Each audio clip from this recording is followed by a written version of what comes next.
Google is stealth testing a brand new audio tool inside Google Docs, and I just found a feature that makes it way better than a standard screen reader.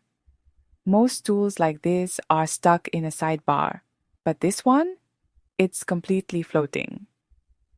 Check your tools menu. If you see Audio, New, right under Voice Typing, you're in the beta. Once you hit Listen to this tab, the controller appears. It's appearing on some docs and not others, so check a few different files if you don't see it at first. Here is the best part. This controller is movable. You can grab it and slide it anywhere on your canvas. How to use the Read Aloud feature in Google Docs. You can have your Google document read aloud by a text-to-speech (TTS) computer voice in a few simple steps. Click Tools in the top menu. Scroll down to Audio, New, under the voice typing. Then click Listen to this tab.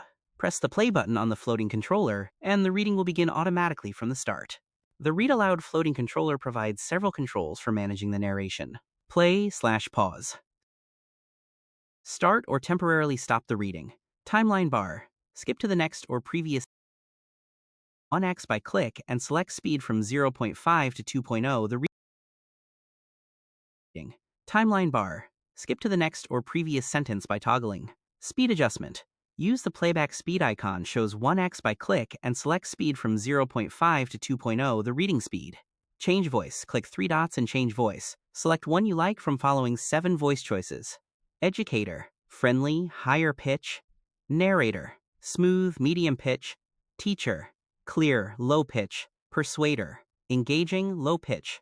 Explainer. Lively, low pitch. Coach. Lively, higher pitch. Motivator. Energetic, medium pitch. The reading will automatically stop if the document content ends. This feature is useful for proofreading, language learning, or simply listening to content while multitasking. If you search Google for this, you won't find anything. It's that new. It seems to be a server-side test. Google is likely seeing how we interact with this floating UI before they announce it to the world. Does your controller move smoothly, or is it still a bit buggy? And more importantly, do you even have the audio button yet? Drop a comment below. I'm trying to map out who has access to this beta, and if it's tied to Workspace or personal accounts.